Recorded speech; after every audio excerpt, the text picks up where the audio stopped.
I've been following you for a little bit on LinkedIn, seeing you pop up here and there. I was LinkedIn stalking you, right? Of course, as I do. Yep. That's what we do. Bio. That's what we do. There was a quote in there that said, you became driven to end the isolation technology leaders are often experiencing, that you had a frustration about that and then used that as like a driving factor for your life. Why do CTOs feel isolated? Why do they feel isolated? It's because they are a lot of times. We didn't, like I said before, coming from our backgrounds, a lot we're stuck in cubicles or in server rooms, and we weren't forced to go out and network. We weren't forced to go out and prospect and find new business and have to be the person that has the gift of gab, blah, blah, blah. We didn't have to report our sales numbers to a CEO, and when they're not good, how to bullshit your way through that kind of thing or whatever else. We were generally introverts, and we feel more comfortable behind our keyboard and our monitor than we are out in front of people, right? So that tends to that tends to have been what creates the initial isolation. But the other thing is that, as a leader, if you're a CIO or CTO, you're in a company, you're busy, you've got a lot of demands, you're automatically isolated because there's nowhere for you to go to get information. You can't go up, you can't go down. If you go down, you don't look like the leader. In either case, you don't look like the leader you need to be. So you're not going to find it within your company. You're not going to find what you really need in your company. So you got to go out. And I know that a lot of CTOs and CIOs go to things like these conferences at AWS and things like that. The reason we created it is because we wanted to have a place where they could have conversations about their specific challenges and problems with a group that's already been vetted too, for that matter. That's what you see a lot of. They're isolated because they're in this position now, and they just don't have, and they haven't created, a network that they can go to. Maybe if they did, it's still hard to manage that, like, what are you going to do? Put together a meeting? You're going to become a CIO mastermind and vet people, always finding new good people, always having, the meetings scheduled and taken care of. Our people just have to show up and go through their 2 hours and then they get away. So that's kind of what I've seen. I like what you said about you're not going to find exactly what you need in your company. It's like you can find the right question within your company, talking to the people above you or below you, figuring out what the right question to ask is or what the right outcome is that needs to be achieved. You can do that without looking silly. You can just be professional and inquire about it. But you can't, you got to be careful about how you ask them for the answer. If you do ask them, you'd be like, well, what do you think the answer might be? And they might say something, but you definitely can't ask them like, hey, I need the answer. Yeah, right. You want to go do that with your peers, right? Yep. Yeah. Indeed. It's not what you say, it's how you say it, right? That's right. That's too funny. That's good. Where was there a time in your life when you realized, oh man, the way I'm operating right now isn't working out. I need to learn to become a better listener? Wow. Be a better listener. It was there's so many different times that's happened. It's not just one time where I've had to. I got my start in about 1997. I created a company called the Internet Design Firm, TIDF.com. I still own two 4-letter domain names.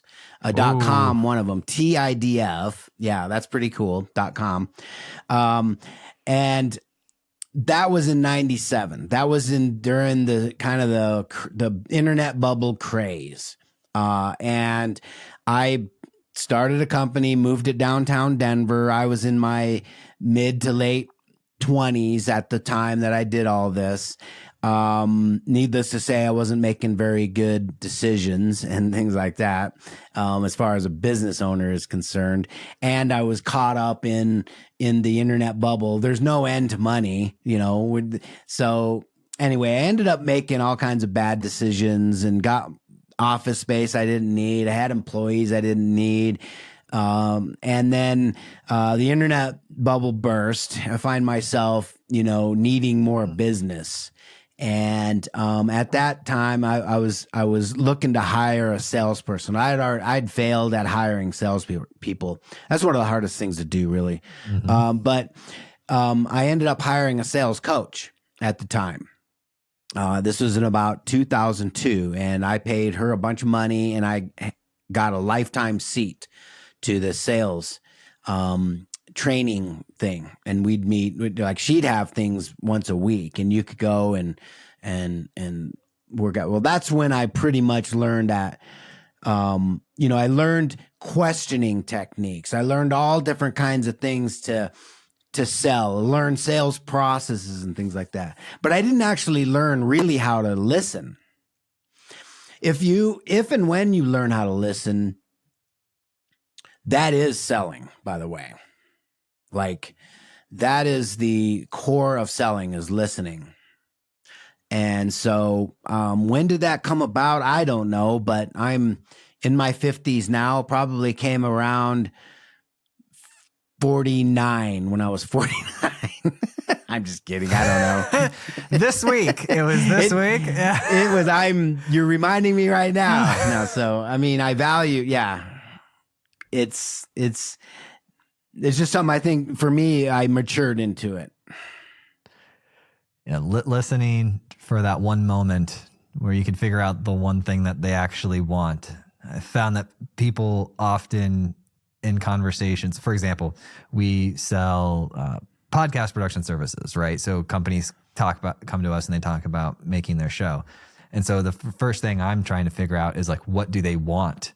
And like, what do they care about? And are we at the point where they know what they want and what they care about? Or are we at the point where they're trying to articulate what they want and what they care about? Because that shows like two different paths for the sales process or the line of questioning. So yeah, it's about listening. And then the hardest part, here's all right, so I started to get some experience. I said, oh, this is good. And then obviously everyone always has things to work on. So the thing that I had to learn that cost me a lot of money before I learned it was not talking through the sale. So the moment that someone's like, yeah, we're doing it, I shut down that conversation as fast as humanly possible, because after someone's agreed to do it, the only thing you can do is say something. Yeah. Because if you don't shut up, there's only one option. It's you're going to say something stupid that loses the deal. That's it. Yeah. Oh my God. That's a big one. Yeah. It's like, oh, I'm so glad. This is great. I'm going to have an awesome weekend. I can't wait to go play for that team that no one likes. And then they're like, wait, what? You like that? Like, what's going on? Have you ever been on the other side of it when you're dealing with somebody who's serving you and they got you sold and you're like, yep, I'm in. Let's go. And then they keep talking. Mm-hmm. And then you start wait, do you really understand where then you have those doubts again, right? Yeah. Actually, I think you go to deeper and darker doubts after you've been sold, you're ready to go, and then they keep talking. You're kind of like, wait a minute, it doesn't sound like you know what I'm talking about. So yeah, is my judgment messed up now? Did I make a bad decision? Right. Yeah. Right. Yeah. Is this the decision I should make did I make a bad decision? You can go there real fast. That's right. Really. So tell me about CIO Mastermind. So CIO Mastermind is something that I created about 6 years ago when I was doing a lot of CIO, CTO type consultation work, whatever, fractional work, if you want to call it that. And I just started getting bigger and bigger deals come along, like just a freight company came along, $215 million freight company, and I started to think, how can I do this the best? How can I actually make a difference in this company or any other company that I'm talking to and working with? And we still are. But what I needed at the time, I started thinking to myself, what I really needed at the time, and I still think the industry needs it really bad, is a place where we can go to help eliminate the noise in technology and in what we're doing and becoming a better leader. And so I started floating that around to a lot of my contacts. Now, I am a CIO and CTO. I have a degree in engineering. I call myself a geek with executive tendencies. I love the technology. I love programming. I'd rather be the introvert stuck in my office programming or not program. I don't program, or I used to, but I don't that much anymore. But I've always been kind of in my own business. I've always been I've had some type of a company in a technology B2B space. And so I have contacts and I have people that I know that I just started floating my problem with. I'm like, I really need kind of some help. And one guy was like, you ought to just put together a mastermind, or you ought to put together a peer advisory group, try to get some people here in Denver to sit down with you. And I was like, that's it. That's exactly what I need. Because if I can eliminate the noise, if I can have some time with another unbiased professional, unbiased subject matter expert that's not surrounded by a vendor-sponsored event. It's not a forum talking at me. It's not, and that's the other thing, is I was always getting talked at and all these things. So I'm like, if I had a place where I could spend some time going into the challenge and the problem that I'm going through, have somebody listen, a subject matter expert, 1 would be great.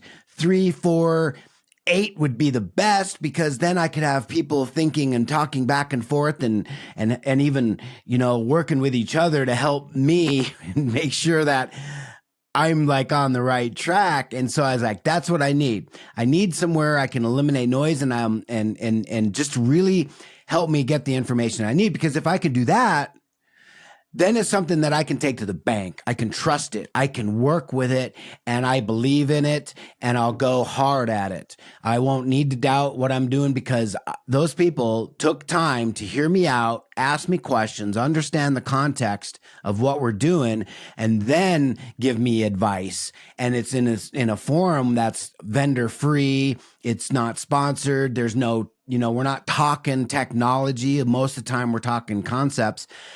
And I'm like, that's what I need to do. So I started CIO Mastermind, and it's about that. It's literally about bringing IT leaders or technology leaders together to work out their own problems and challenges, and to make sure that it's done in a way in which they have number of voices to listen to. They've got the time, 45 minutes to an hour in the quote unquote, hot seat type of thing, where they're, they can explain what they're going through, the biggest challenge that they're going through, get asked questions to make sure everyone understands, and then and then they speak into it, and then they have some really good information. So that's what CIO Mastermind is all about, and why I created it.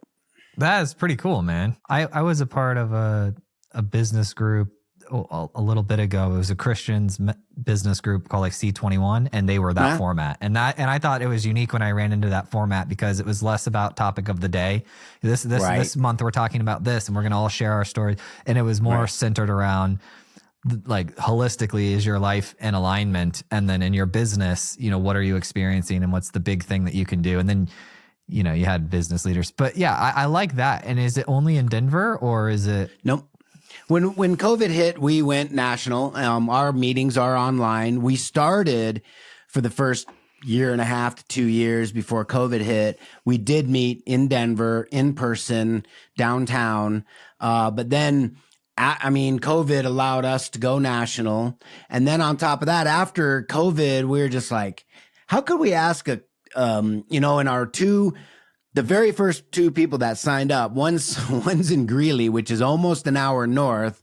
And another one is in Centennial, which is about 35 to 45 minutes south of downtown Denver. And so we were asking them to come once a month to this, so they'd have to spend that much time on a road. That's not fair to really ask their company to send them on, to do that. So we just were like, we're just going to do our meetings online. They are formed all, we got members all over the country now. So nice. How many people are in a group? We cap them at 12. We got busy CIOs. A lot of times someone can't show up. So normally what happens is about 8 to 9 people are showing up to a meeting. And that's about the perfect size. And then do they each get an hour at that meeting? Oh, no. What we do is we find 2 individuals who would have challenges and problems that we can work on. And then they get 1 hour per. So if I'm having like a really difficult, like I'm CIO of IBM and I'm having like a crisis moment, I might, get that answered. That's right. That week. Okay. Yep. Yeah. And we find, we allow people to say, hey, to raise their hand and say, I'd like to get the group's attention this week. Or, we get together and then we just go around the table and, we say, what's going on in your world? What's going on in your world? And we can always find some challenge to work on. So yeah, it's never hard to find a topic. So what's the themes right now? You've got multiple groups. You see these leaders, these CIOs, CTOs across all these groups. Mm-hmm. There's got to be some trends that you're picking up on what they're talking about and thinking about. Well, beyond like the problems and the challenges that they have for AI, right? Or AI or any new technology that's coming, or, a year or 2 ago, remote work. Well, actually, when COVID hit, remote work. After a year of COVID or 2 years when people were going back, return to office type of things. The topics that we talk about are not typically really about technology. CIO Mastermind is not the place where you're going to go to learn about new technologies. I like hitting use cases and things like that to find how AI and to look at use cases and things like that. But that's not, again, me. I don't deliver content to the groups. The groups bring up what they need. A lot of times, though, what they're bringing up is if it is AI, it's how do I educate my constituency on AI? What are the use cases for AI? When should we be bringing it in? What kind of security things do I need to be thinking about with AI and confidentiality and all the different things that as a CTO or a CIO, you're in the C-suite.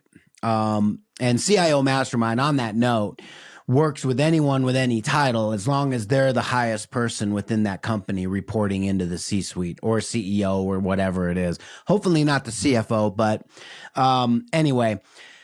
So a lot of the topics are about, kind of leadership and getting buy-in or, just working better maybe with the team, the executive team, or with your, how to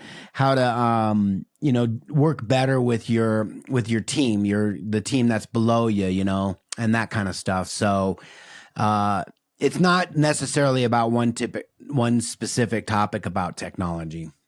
Yeah. So how do you get buy-in? If I come to you and I say I'm a CTO, CIO at a company and I'm trying to get buy-in for my leadership team, what type of ideas do you have for that? Well, I have to understand it a little bit more first. Like, who are you having problems with? Who are you trying to sell first, right? I'm going to have questions. Who is this? Or at least this is what I hope. This is where we give time for our members to spend time. So they're going to have 5 to 10 minutes to explain their challenge. So they might be saying, hey, listen, I can't get the board to bite off on a budget line item for, I don't know, let's just say it was AI research. We want to really delve into that. And I'm not getting them to buy in on that. A lot of times what happens is that CIOs and CTOs, based on their background, they come from programming. So they're stuck in a cubicle. their early lives, and likewise with, CTOs or network administrators or anything like that. They come from a background of definitely not sales, if you know what I mean. Yeah. So they really have they've had a hard time, understanding, and how to approach something, how to approach it from a business standpoint as opposed to technology. How do I approach this sales situation with my quote unquote prospects, intentions and their desires? Well, that's where a lot of the discussion comes up. What does the board want? What has the board talked about? What have they bid off on in the past? So it really, that's kind of where there's no one pat answer at all on any of that, because you kind of have to look at situation by situation. But for the most part, when they're not able to get buy-in, they're usually presenting technology. They're usually presenting a solution that doesn't make clear to the person, quote unquote, buying, and how that aligns with the business strategy and their desires. That's where they miss it usually. Well said. I missed it for quite a while. The first 17 years or so of my career. Me too. I just was engineering, and I would think that people would do things because they're logical. That was my argument. Oh, we use logic. Yeah, it's logical to do this. Like I said, I have a degree in civil engineering. Engineers are taught to answer the question. Mm-hmm. If you're trying to sell, you don't answer a question. You ask questions. And once I realized, when I wasn't, obviously people have these points, like I'm sure you did and I did, where we're trying to get what we want and we're failing. And then we start asking questions. We're like, why does this keep happening? The moment I realized that I had a deficit in sales ability, I started reading and watching sales guys, right? Like Grant Cardone, even the old ones from the 70s that are up on YouTube talking about selling encyclopedias. And oh, wow. Yeah, so I started learning from these sales guys about how to sell and how people think during the sales process. That helped me far more than just work. That helped me in my relationships. Which eventually became my wife. It helped me to understand that that there's a world there's a whole magical, beautiful world called sales and training, and it's got its own rules and regulations, just like engineering does. And then to understand when to flip my mind into I need to realize that if I'm trying to get someone to agree to something, that I can look at this through the lens of sales skills that I have. And I can it's not, because when you're an engineer, you see it as like shifty or bad, or you're trying to convince people, or used car salesman. That's how I know your experience level's low, because when you start to actually get into sales and learn it from these real sales masters, it's you have a problem. How can I get you a solution? How can I be useful to you? And if I can't be useful, there's no reason to continue. Like, I'm going to go find someone else who I can be useful to. And that made life a lot better for me. If you think about it, it is a form of engineering. You have to understand all the barriers. The farthest, how far can I go until it's a no? And then that gives you that barrier. It kind of tells you which direction you can go if you're asking the right questions. That is exactly correct. And so when you're looking at people and their work, so aside from the sales aspect of just specifically getting a budget item approved, I think we covered that pretty well. When you're working, when you meet these CIOs and CTOs, what kind of disputes are they typically having with their executive team or the team below them? Like, what type of problems exist a lot there? Probably most likely a lot of it. I know that there's a lot of contention, obviously, with cybersecurity, which I hate that word, actually, because there's no such thing as cybersecurity. There's business risk. And there's a certain amount of business risk that is associated with some type of a digital, initiative that we have. And then I think it's funny when like boards and or whoever, like we want to do this. We want to do this, technology thing, but we need it to be secure. And you're like, well, built-in security is built in. I mean, I don't even think about it anymore. It has to be, yes, I will look at security and make sure, actually what we'll do is we'll find out our risk level. We'll find out our risks. And so anyway, contention between CEOs and CIOs. Here's what I find a lot of, actually. Like I told you, a lot of CIOs or CTOs report to a CFO, which I think is completely wrong, completely backwards, because a CFO basically exists to keep costs down, keep that bottom line good for the CEO. Well, technology usually is more of a, it has more risk. It's an investment. So I don't like that, but I see a lot of CEOs holding technology at arm's length. Still, they still have the CIO report to a CFO or some other, distant relationship down there. And no wonder this company isn't really leading with technology. Reporting to the CFO, you see that happening a lot still today. Less now. Yeah, less now, but yeah. Yeah. Is it typically at the bigger companies that are maybe owned by private equity and things like that, where the founder's gone? I personally see it more in mid-size. Okay. And when I say mid-size, we're talking 2,500 employees down to smaller, meaning 250. We don't really work with anyone below 250 employees. Usually that's kind of the minimum. But you'll see that a lot at those types of companies. A lot of times a CEO will also promote the wrong person just because the person was the most this person was very gifted technologically, but and then that was the reason to raise this person to a C-level position. A lot of times I see the wrong person in the spot, just maybe they're not the wrong person, but they don't have the skills to navigate the leadership position. And that's when you see a lot of those, those types of situations where the CEO then pushes back and doesn't want to make the big decisions on technology. Yeah. So if you're in that position, join a group and catch yourself up to speed before they realize they're incompetent. Yeah. I mean, if you're not, I would just say to any technology leader, if you don't have people that you can help eliminate the noise and again, get to the information that's going to help you move the ball forward. And to me, that's eliminating as much noise in our industry as possible right now. I would just say anyone in that situation, that would be a good opportunity for group coaching. We offer coaching as well, executive coaching. So maybe that person, like you said, like yourself, who has no idea in sales, has never been in the C-suite, and literally does come from the cubicles or the server room.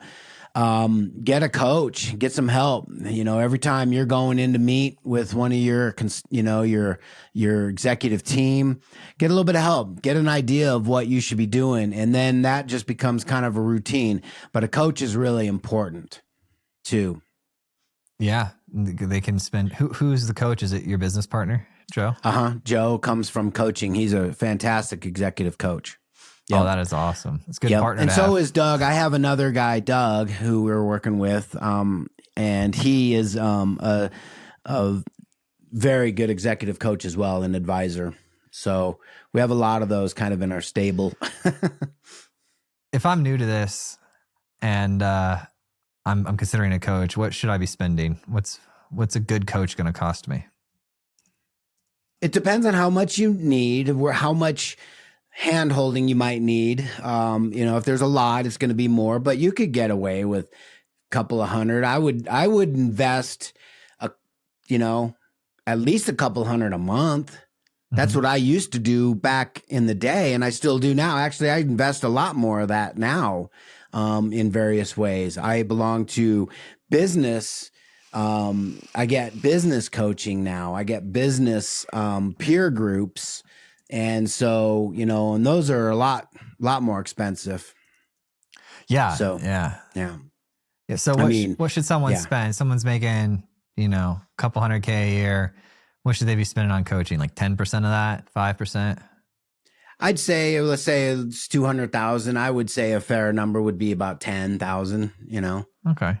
So if you're out there making 200K a year and let me tell you what's going to happen right now. They're going to hear 10,000. They're going to say, well, I pay 2,500 to go to Amazon's AWS conference. I pay 1,000 in books. That is not what we're talking about. We're talking about like straight coaching. Yeah. Because going to AWS and seeing what's there, that is not the same as progressing your skills as a leader forward. Correct? Right. Yeah. I would argue, I like those. I like the conferences. You get there's something you get by going to something like that you can't anywhere else, except for you can get the knowledge anywhere. And those types of things are a dime a dozen, but what's really going to help you out and what's really going to help you navigate some of the intrinsic things that you just can't find, you're not going to get at these, the people part of the people part of what we do, which is probably is as important as anything else as far as the technology. Again, see, we're not about technology. We're about the people part of business, literally. And the tech side, tech people side of things. Some of these guys that I know are spending hundreds of thousands of dollars a year on coaching. Yep. Yeah. Well, think about it like this. If you're a professional athlete, your coaches are what make you. Like, that is true. And coaches are really important. Really important. It's funny when I'll see executives, they'll say, oh, I got myself here. I can, I'm doing just fine. Like, I can do this. I can get myself to the next level. Then you see professional athletes and they're just like trying to get the best coaches to surround them as possible to get that extra 1%. And then I see in business, the people who are making tons of money are just surrounded by absolute ninjas, straight assassins at what they do. Yeah. You might have you've heard it probably. You become what you surround yourself with, the type of people you surround yourself with, and where you get your information from. That over my career and over my life, I understand more than anything. About 8 years ago, I joined a Rotary Club. I went as a guest to this Rotary Club, and at the time, I'm like, I looked around. I'm like, well, what can I get out of here that I'm not currently getting in my life that I want? Well, I didn't have any seniors in my life. Like, not just, we're not talking coaches, but just senior professionals, people who are retired, not old, but just in that phase. And I didn't have any of that. My father had passed away. And so I was like, that would be something. And I'm not saying Rotary is old. Rotary is really cool. We had some in our group. We had a number of people. So I was like, that would be really good. The other thing is that this club, international travel, that was what they were talking about. They were interested in that. They were doing projects over in Africa, over in Thailand and all. And they sent the president every year to the Rotary International Club. I'm like, I want more international travel in my life. Well, lo and behold, that's what I got. I became the president of the organization. They sent me to Hamburg, Germany. It was amazing. It was really cool. And I was just really excited about that. Yesterday in my business peer advisory group, I'm looking around. I'm like, I had just joined a couple months ago. I got back into this and I'm looking around the group and I'm looking around the table. And when they went around, they're all talking about, I swear, every single one of them either talked about how they're running marathons and getting into I'm not, like, one of the guys is a bodybuilder. He goes on stage and he, shows what do you call that? I can't remember. Not just a bodybuilder, but they perform and shows Josh off. does that. That's Josh's hobby. Really? No, but if you meet Josh in person, he's like huge and jacked. Yeah. Yeah. Okay. Yeah. And so I was talking to myself, and health has been something. I work out a lot too, but I'm carrying a little bit more weight than I want to at this point. Now, I don't need to be a marathon runner. I don't have no desire to run a race or like that or compete, but I'm surrounded by really healthy individuals. They all take that very serious. And every one of them was talking about how they're going on a trip to Italy or to something else. And I'm like, this is a good spot for me to be again, because I'm going to get healthy just by being around these folks, and I'm going to get, because that's what they find important. And I know that. I was excited about being in that group. Nice. Yeah. How often does that group meet? Our peer group meets once a month, but the group that I'm involved in, the larger organization as a whole, also meets once a month. So I'm kind of getting around those folks twice a month. One on a big meeting that we meet up at the aquarium downtown in Denver, nice. For once a month, and then another one for our peer groups as well. And then I'm going to consider getting on committees and stuff like that too. Oh, nice. Well, we make it out. My family makes it out to Denver about once a year. So when we're out there, we like to, we do the RV camping thing, and they've got some nice campgrounds out there. We're in Tennessee, like Nashville, and cool. Love it. Yeah. And we like to go out there in the summer because it's like 50-degree nights, and the sun here, the summer is a little bit hotter. So it's a nice place to be. Let me know when you're coming out. We'll hook up. Yeah, for sure. We have like 5 minutes left before we do the wrap up recording thing. What is the most? I have 4 minutes on my camera. Okay, 4 minutes on the camera. I looked at the time. In the next 4 minutes, what do we have? What's the most valuable, potent information we can knowledge transfer to the next generation of technology leaders? Learn how to deal with people. People are going to be is where the money is at in the future, for one thing. AI cannot be human. That's just it can act like a human, but it can't be human. So learn people, learn what makes people tick, understand how to, like you said, I like how you brought up listening. That listening is just key. And also asking questions, asking good, thoughtful, open-ended questions. It's one thing that drives me nuts about some of the, one of the things that I implemented to our groups was we have a questioning round for the guests to go around and ask the person who's asking for help. They sometimes will, do you have this in place, or do you have, it's a yes or no close-ended question. And that, again, that shows me how much. So I told Joe, our facilitator of the groups, I'm like, Joe, I want you to try to get them to ask open-ended questions. Help me understand a little bit about what you can always take a closed-ended question and turn it into an open, so that somebody else they go more into what they want to talk about. That also helps with, by the way, bonding and rapport. It really helps make a connection. And then when you're listening, there's nothing more important than that. So that's what I'd say. Literally just how to deal with people. I like that. I think that's a really important aspect, especially with my transition. When I first went from individual contributor to team lead, you're interacting with the computer all day, issuing it commands, and it's explicit on its issues when the command doesn't work. Then you go interact with people, and that is not how people work. You could transmit information to people, and then you don't know how to process the response and what type of response you're going to get. So I learned that really quickly with my wife, right? I tell a computer one thing, it never forgets. Right. That's right. It tells me when there's a problem. My wife just... She tells me, but it's not an error code that's so explicit I know what to do with. I'm getting better. Sometimes you have to figure that out too. Sometimes, sometimes you make mistakes and stuff, and people they don't say anything. It doesn't even bother them. But if it continues, it can become a problem. I know. Sometimes I'm looking through the documentation. I'm like, I am a teapot HTTP error. That doesn't even make sense. That's funny.